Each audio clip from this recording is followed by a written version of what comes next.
Story zone, তোমার অনুভূতিদের খুঁজে নাও এখানেই। পাভেল আচমকা বলে উঠল, বস, পারভেজের কাজ না এটা, হোম মিনিস্টারের কাজ। সাহাদ শান্ত চোখে তাকিয়ে আছে। পাভেল ঘটনা পরিষ্কার করতে বলল, বস, হামজার জায়গায় আজকে সেখানে আপনি থাকতেন। লাবিব কিছুটা চমকে উঠল। সাহাদ জানতে চাইল, হেয়ালি না করে ক্লিয়ার করো। বস, আপনি তো ওই দিন রাতে বাসায় আগে গিয়েছেন, আমাকে আর হামজাকে বলেছিলেন পার্টি অফিসে গিয়ে মিটিংটা অ্যাটেন্ড করতে। সচরাচর আপনি তো আমার পাশে বসেন, এটা সবাই জানে। হামজা আমার পাশেই বসা ছিল। হামজা পরেছিল আপনার দেওয়া কালো পাঞ্জাবিটা। ওরা হামজাকে অন্ধকারে বুঝে উঠতে পারেনি। হামজাকে আমি ওর ফ্রেন্ডের বাসায় নামিয়ে দিই। ওরা আমাদের গাড়ি ফলো করছিল। হামজা নামার পরপরই এই দুর্ঘটনা ঘটে। অন্ধকারে আপনাকে না চিনে যেভাবে পেরেছে ওইভাবে কুপিয়েছে। সাহাদ হাসছে, মনে মনে ভাবছে, হোম মিনিস্টার, তুমি আমাকে মারতে এত মরিয়া হয়ে উঠেছ, অথচ সামনে গেলেই বলো রাশেদের কেসটা যেন একটা সুরাহা করি। ভাইয়ের রুমে সেই ছবিটা। সাহাদ শাহিনের কাঁধ চড়িয়ে দাঁড়িয়ে আছে। সাহাদের হাত ছিল শাহিনের জন্য ভরসা, আত্মবিশ্বাস। শাহিনের র্যাঙ্ক পরিয়ে দেওয়া মানুষটা ছিল সাহাদ। ভাইয়ের রুমটা এখনো সেই পরিচয় বহন করে।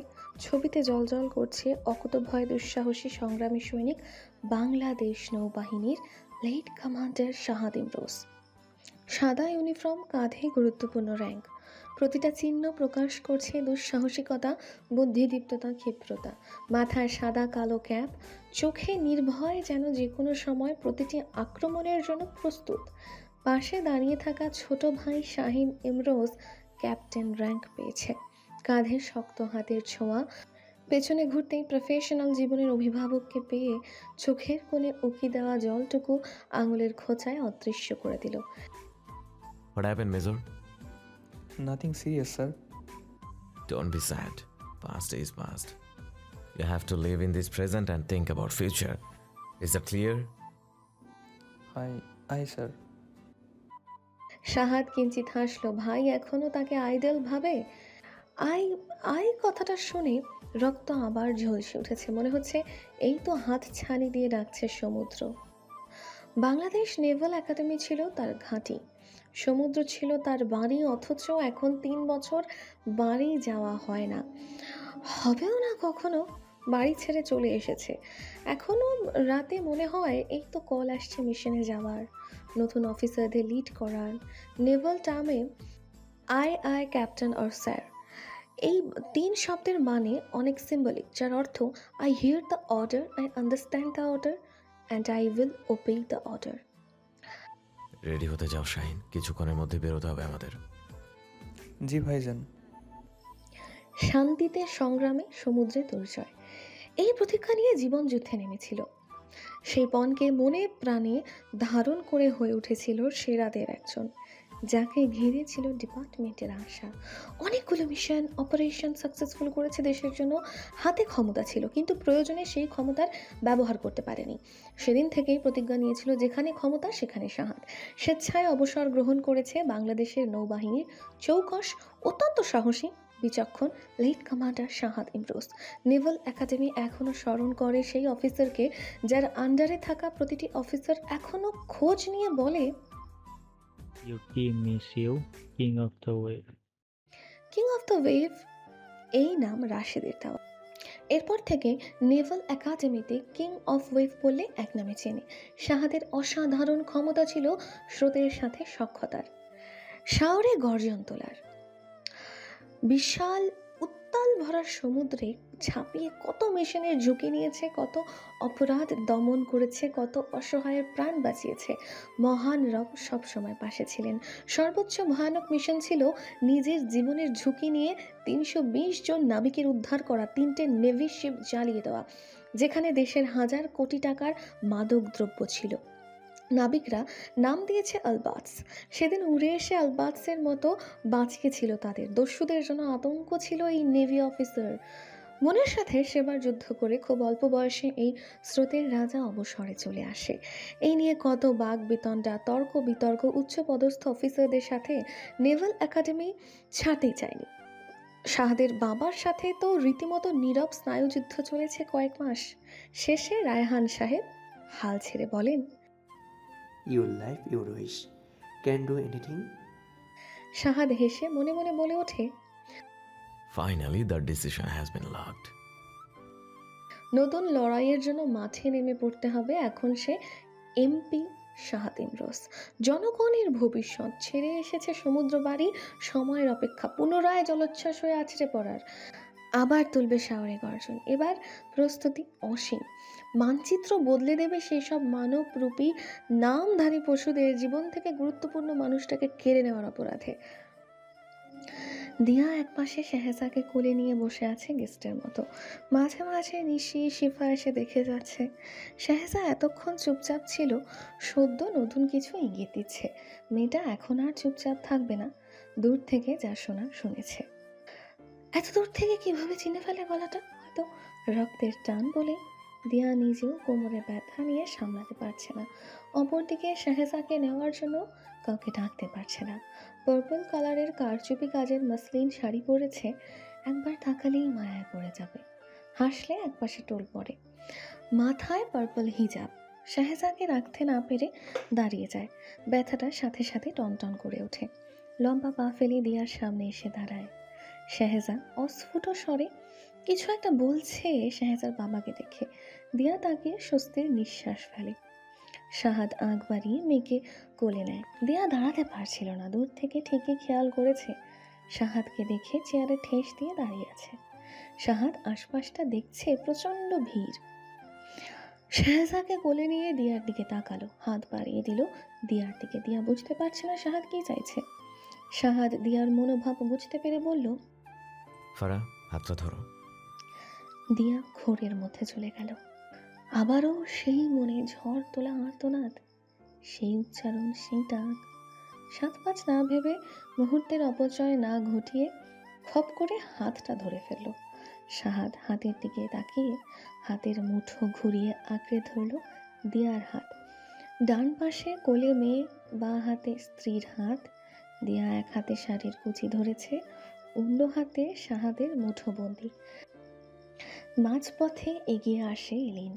বাণিজ্যমন্ত্রী কিছুক্ষণ আগেই পরিবার নিয়ে বিয়েতে এসেছে। পারিবারিক সব প্রোগ্রামে শাহাদ নিমন্ত্রণ জানায় মন্ত্রীকে। এলিন এসে শাহাদের সামনে দাঁড়িয়ে সালাম দেয়। সালামের উত্তর দিল শাহাদ।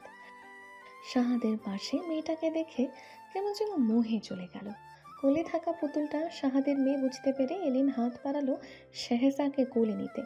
মেয়েটা এমনিতে মিশুক স্বভাবের, হাত বাড়াতেই চলে গেল। দিয়ার দিকে তাকিয়ে জানতে চাইল, উনি কে? শাহাদ দিয়াকে আরো শক্ত করে ধরে বলল, আমার সহধর্মিণী ফরহানা দিয়া। এলিন চক্ষু ছানা বড়া করে বলে, সিরিয়াসলি? উনি আপনার ওয়াইফ? আপু, আপনি এইজ ধরে রেখেছেন কিভাবে? আপনাকে একদম টিনেজ লাগছে। এই প্রথম এভাবে পরিচয় পেয়ে দিয়া এখন আকাশের চাপ পেল। এলিনকে লক্ষ্য করলো, যথেষ্ট মার্জিত, মানানসই, সাবলীল। দিয়ার হঠাৎ করে ভয়ে আটকে উঠল। বুকটা দিয়ার কেমন হারানোর ব্যথা জানান দিল। এমপি সাহেবের সাথে এই মেয়েকে মানাবে ভালোই, কি সব ভাবছে? না, একদমই না।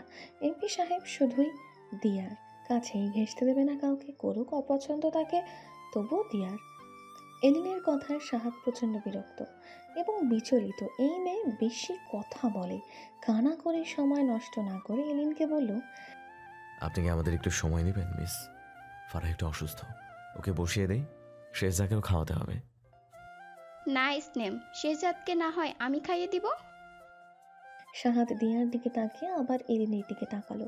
প্রবল বিরক্তভাবে ভ্রুকুঞ্চিত মুখ খিচে এলো। দেয়ার ভেতরটা কাঁচুমাচু করছে কিছু বলার জন্য।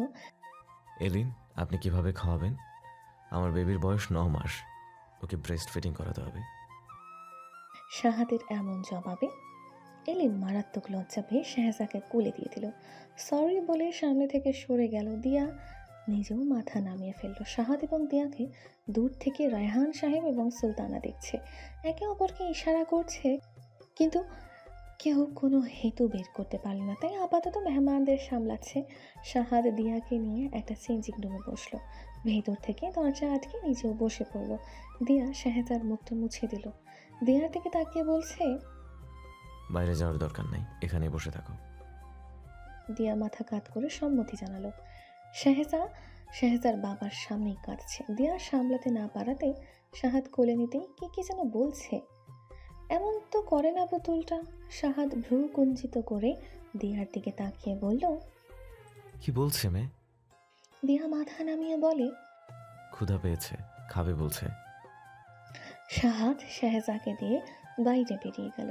1 মিনিটের মাথায় আবার ফিরে এসে হট করে দরজা লাগিয়ে দিল। দিয়া চেয়ে রইল মুখের দিকে। শাহাদ প্রশ্ন করল, আমি থাকলে আমার সন্তানকে ফিট করাতে কি কোনো অসুবিধা হবে? কি উত্তর দেওয়া উচিত বুঝতে পারছে না। এতটা কাছে তো এখনো আসেনি যে লজ্জা ভেঙে যাবে। তবুও মানুষটা একটুখানি কথা বলছে এত বছর পর, এটাই অনেক। দিয়া ভেবে মাথা নাড়ালো। শাহাদ ফোন বের করে কাজ করছে। দিয়া অন্য পাশে ঘুরে ফিট করাচ্ছে। শাহাদ ভেবেছিল দিয়াকে এই স্পেসটা দেবে, কিন্তু বাইরে যা অবস্থা দিয়াকে একটু সেফ মনে হচ্ছে না এখানে। এটা নিজে বসে থাকাই ভালো। এভাবে তো প্রথম দিকেও সেভ করেছিল। শাহাদ মেল চেক করছে। দিয়া শাহাদের মুখের দিকে তাকাতেই কেমন যেন নিজের মানুষ মনে হলো। তখনই শাহাদ তাকালো দিয়ার দিকে। চোখাচোখি হতেই লজ্জা পেয়ে গেল দিয়া। শাহাদ একদম স্থির দৃষ্টিতে দিয়ার দিকে তাকিয়েছে। দিয়ার হার্ট খুব জোরে বিট করছে, মনে হচ্ছে এখনই জ্ঞান হারাবে। শাহাদের হ্যাজল আইয়ের দিকে তাকিয়ে দুবার ঢোক গিলল। মানুষটা নিজের হয়েও এত পর যে তাকাতেই কতবার ভাবতে হয়। শাহাদের মনের অনুভূতি কখনো প্রকাশ করেনি। শাহাদ কখনোই ভালোবাসেনি দিয়াকে। ভালোবাসার প্রশ্ন আসলে শাহাদ বারবার বলেছে, ভালোবাসা শব্দটা পরিপূর্ণ হতে 4টা অক্ষর লাগে, অথচ ভালোবাসা উৎপন্ন হতে কখনো 4 সেকেন্ডে যথেষ্ট, আবার কখনো 40 বছরেও হয় না। বিয়ের পর শাশুড়ির কথায় বেহায়া হয়েছিল বারবার। আচমকা 2 বছর পর এমন একটা প্রশ্ন মাথায় আসলো কেন? দিয়া সময় নষ্ট না করে শাহাদকে প্রশ্ন করে বসল। একটা প্রশ্ন করি? শাহাদ চোখের পলক ফেলে বলল, হুম। আপনি তো আমাকে কখনোই ভালোবাসেননি, আমার জানা মতে বাসবেনও না। তাহলে শেহজা কি আপনার আমার ভালোবাসার অংশ নয়? শাহাদ নিঃশব্দ, স্তব্ধ। নিজেকেই প্রশ্ন করলো, যে সন্তান শাহাদের চোখের মনি, যাকে সে প্রাণের চেয়ে বেশি ভালোবাসে, শাহাদ তার মাকে সে ভালোবাসেনি কখনো। তাদের ভালোবাসার প্রণয়ের অংশ নয় সন্তান।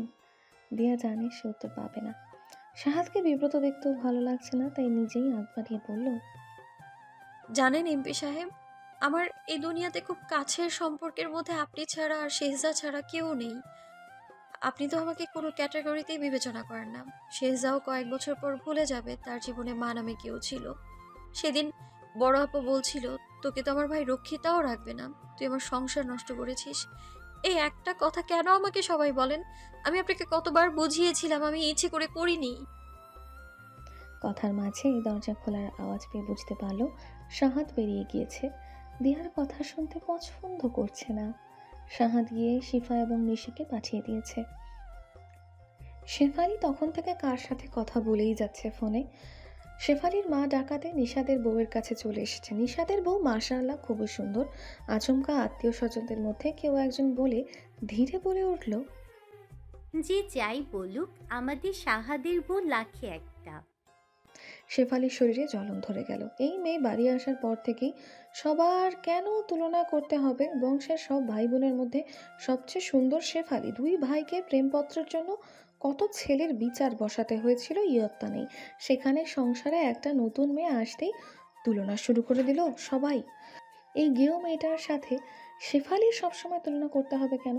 পড়াশোনাটাও তো করেনি ঠিকভাবে, অথচ শেফালি ইঞ্জিনিয়ারিং শেষ করেছে, এরপর ঘরে বসে আছে। শেফালির ছোট ভাইয়া বারবার বলেছে জব করতে। শেফালির ধারণা এত কষ্ট কে করবে? শেফালির বাবা ভাইদের অনেক আছে, দিব্যি চলে যাবে আরামে। ভিড়ের মধ্যে সে কথার উত্তর শেফালি দিতে 1 মিনিটও দেরি করলো না। স্টেজে সকলের সামনে বলেই ফেলল, আন্টি কিসের সাথে কি তুলনা করেন? কোথায় দিয়া আর কোথায় Anwesha? Anwesha far better than দিয়া। আপনারা দিয়াকে কি হিসেবে সুন্দর বলেন? সাদা চামড়া যদি সুন্দর হইতো তাহলে তো চাইনিজগুলোও সুন্দর। আসল কথা, চায়না জিনিস আমরা বিশ্বাস সহজে করি না।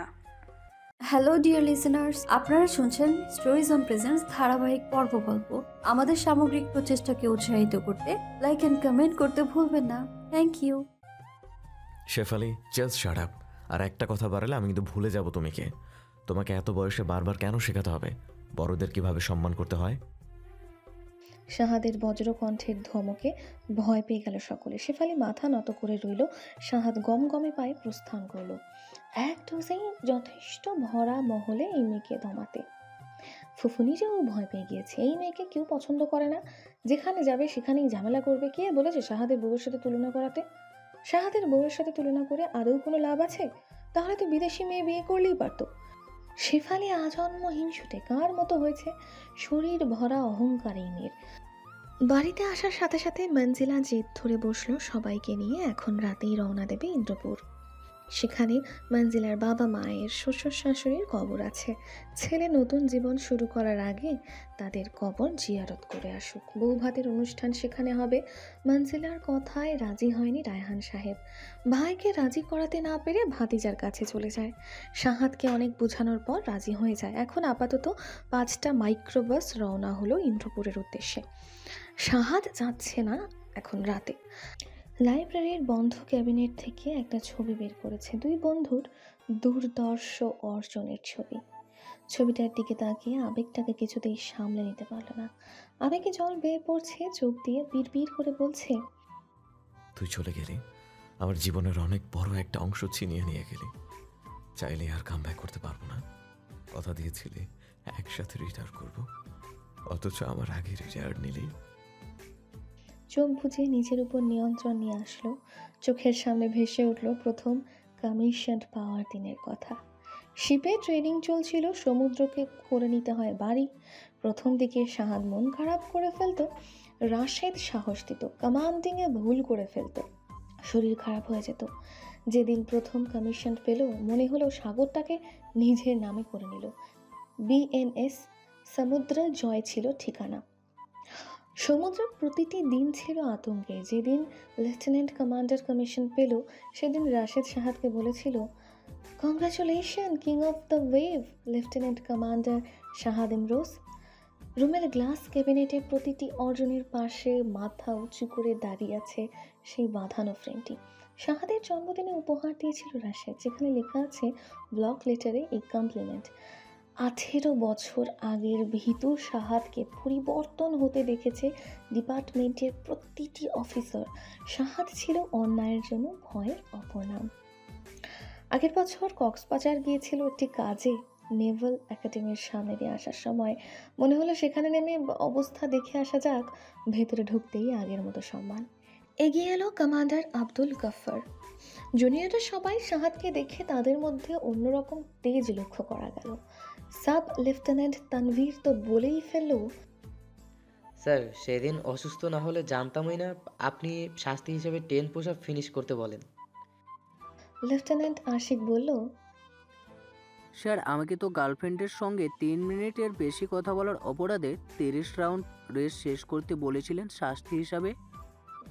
কমান্ডার গফফর হেসে বললেন, এতে তোমার লস কি হলো শুনি? তানভীর মুচকি হেসে বললেন, অনেক বড় লস হয়েছে। ওইসব শাস্তিতে এতটাই অভ্যস্ত হয়েছিলাম যে স্যার যখন সোয়াইটসে যান মারাত্মকভাবে আপনার শাস্তিগুলো মিস করতে থাকি। এরপর তো আপনাকেই হারালো বাংলাদেশ নেভি। শাহাদ ঈষৎ হেসে বলেছিল, আমার যে বেটার অপশন আছে তোমাদের। কমান্ডার গফফর বলে উঠলেন, কমান্ডার তোমার থেকে বেটার অপশন হয়তো আছে, কিন্তু তুমি তো নেই। শাহাদ স্মৃতি থেকে বেরিয়ে এসে সেসব ভুলতে উঠে গেল চেয়ার থেকে। বেরিয়ে আসে লাইব্রেরি থেকে। ঘুম আসবে না এখন রাতে। ভাবছে ধানমন্ডিতে লেকের সাইডটাতে একটা রেস লাগানো যাক। রেডি হয়ে বেরিয়ে গেল রাত 1:30টায় রেস লাগাতে। অভ্যাস পরিবর্তন হয় না এত সহজে। ফুরফুরে বাতাসের শীতল ঝাপটা মুখে নাকের সর্বাঙ্গে নাড়া দিয়ে যাচ্ছে। যান্ত্রিক শহরটা ভুলে যায় সুখের কথা, নিজেকে বিলিয়ে দেয় শহরের মানুষগুলোর নির্মম অত্যাচারে। রাত্রি নামতেই আবার ফিরে আসে নিজের রূপে। নিশাচর প্রাণী হয়ে শহরের প্রিয় জায়গায় বিচরণের সুযোগটা এখন হারাতে চায় না। এই রাস্তায় কত শত রেস লাগিয়েছে রাশেদকে সাথে নিয়ে। বট গাছটার নিচে এসে থমকে গেল। পকেট থেকে ফোন বের করে ছোট্ট খুদে বার্তার উত্তর চেক করলো। ভাইজান, safely rest. Little fairy and ভাবিমা বোথ আর সেফ। ফোনটা পকেটে ঢুকিয়ে পুনরায় এগিয়ে গেল জীবনের রেসে। দুর্গমগিরি কান্তার মরু দুস্তর পারাবার হে, লঙ্ঘিত হবে রাত্রি নিশীথে যাত্রীরা হুঁশিয়ার। দুলিতেছে তরি ফুলিতেছে জল, ভুলিতেছে মাঝি পথ, ছিড়িয়াছে পাল কে ধরিবে হাল, আছে কার হিম্মত। কে আছো জোয়ান হও আগুয়ান, হাঁকেছে ভবিষ্যৎ, এ তুফান ভারী দিতে হবে পারি, নিতে হবে তরি পার। তিমির রাত্রি মাতৃমন্ত্রী সাত্রীরা সাবধান। মধ্যরাতে বাসায় ফিরতে ফিরতে ঘড়িতে রাত 3:30। রাস্তায় দুবার পুলিশের সাথে দেখা, চিনতে পেরে ভীষণ অবাক হয়েছে। অন্যরা এই সময়টাতে নারী নির্ঘুমে ব্যস্ত, অথচ এই এমপি শরীর চর্চায় কিছুটা ভীত সন্ত্রস্ত হয়েছে। বলা যায় না এরা উচ্চ পদের মানুষ, কে জানে কী কারণে নিশাচর হয়েছে। বাসায় ফিরে ক্লান্ত হয়ে ঘুম দিয়েছিল। সকাল সকাল এমন গান শুনে ফোনের দিকে তাকিয়ে আছে। ফোনে ইভেন্ট মেমোরি দেওয়া ছিল। 5 বছর আগে এই দিনটাতে দুই বন্ধু একসাথে সেলিপ প্লটে নেমেছে। কমিশন পাওয়ার দ্বিতীয় দিন ছিল। এই গান গেয়ে প্রতি বছর নিজেদের মাঝে উদযাপন করত।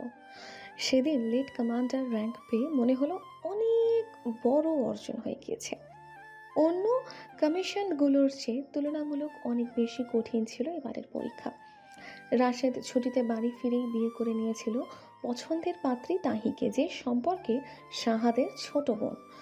যত ভাববে স্মৃতি তত পীড়া দেবে।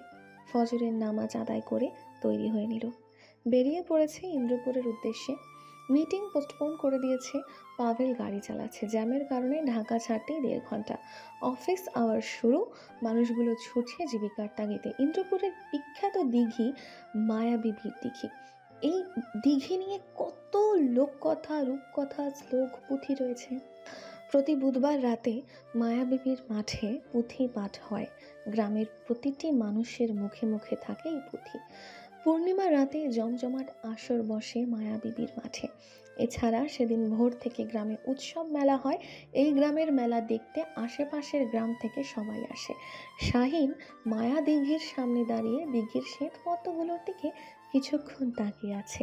হাতের মুঠো ফোনে কাঙ্ক্ষিত নাম্বারটা চেপে ডায়াল করলো। পাশ থেকে ভেসে আসলো সেই সুর। এতক্ষণে তবে মনে পড়লো এই অসহায় অবলা নারীকে। আমি তো তারই দেখেছি শান্ত হয়ে পদ্মদিঘির পাড়ে। আমি তো তারই দেখেছি যে আমার চোখে ভাসে, বক্ষে থাকে, ঠোঁটে ঠোঁটে কথার ভেসে। সে তো আমার চোখে ভাসে প্রাণনিশি হয়ে, তৃষ্ণায় আমার বক্ষ ফাটে প্রেম পিয়াসির ছলে। সে আমার পদ্ম ফুল আমার মাঝে ফোটে, আমি তার মায়া দেখি, সে আমার কুমুদিনী। এতেই আমার শান্তি, তবে দুই হৃদয়ের মিলন হবে। বিপরীত পাশ থেকে খিলখিল হাসির শব্দে মুখরিত পরিবেশ। চলছে তাদের মধ্যেকার সুন্দর আলাপন। ঘড়িতে এখন মধ্য দুপুর। শাহিনের দাদা বাড়িটা কাঠের দোতলা বাড়ি।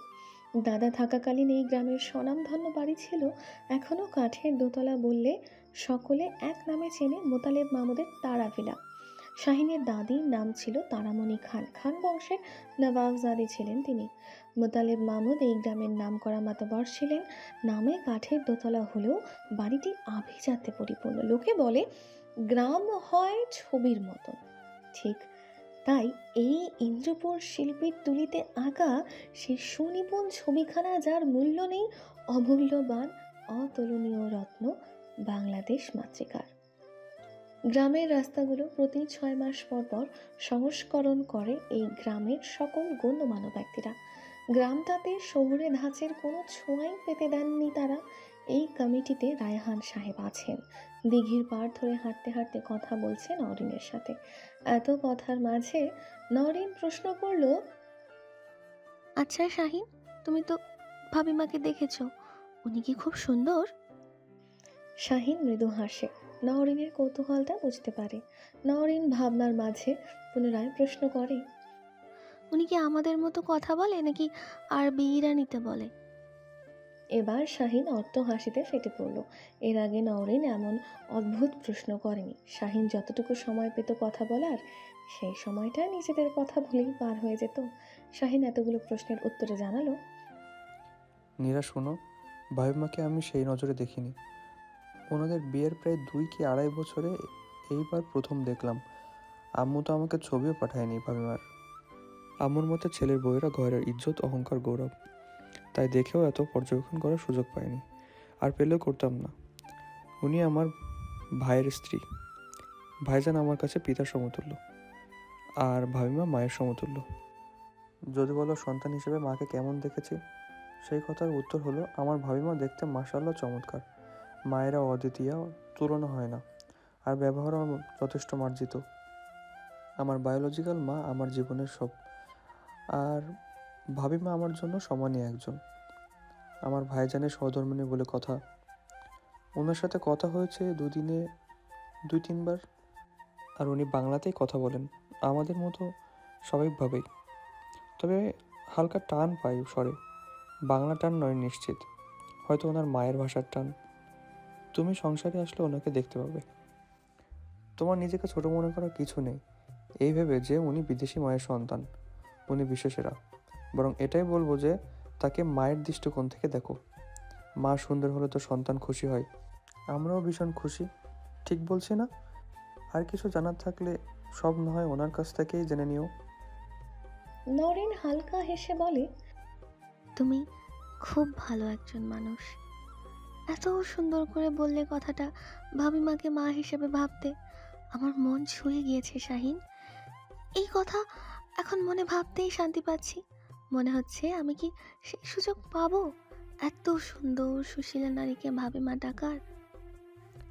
ইনশাল্লাহ পাবে। আল্লাহ সৎস্বপ্নকে অপূর্ণ রাখেন না। আমি আব্বু আম্মুকে জানাই, এরপর ভাইজানকে জানাবো।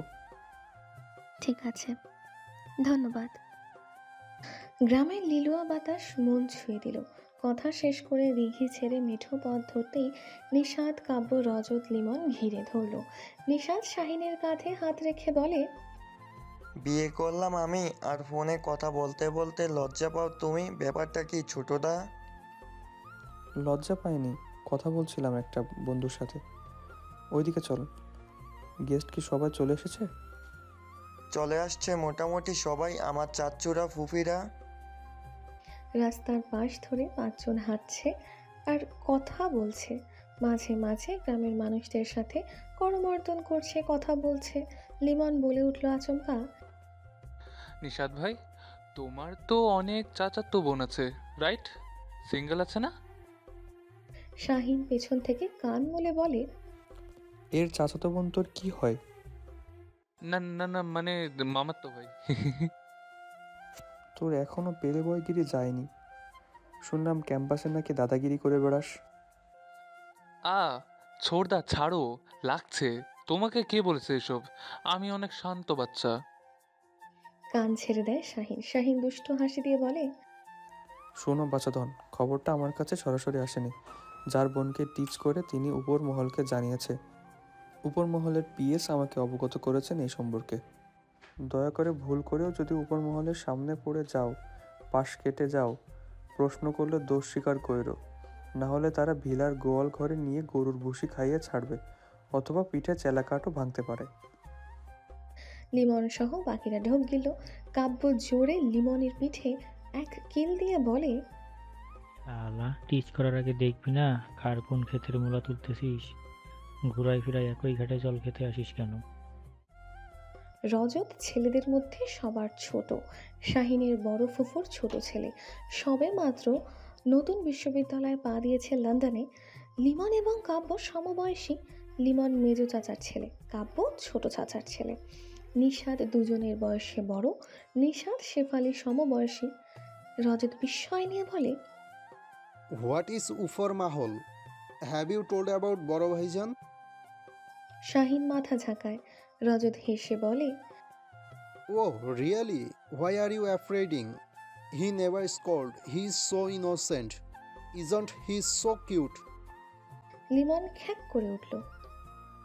আহারে আমার বিলিতি মুলা, উফার মাহল কি? শালা, উচ্চারণ ঠিক কর। হি ইজ ইনোসেন্ট, কিউট কত! উফ, কত সুন্দর, ফ্যান্টাস্টিকতা!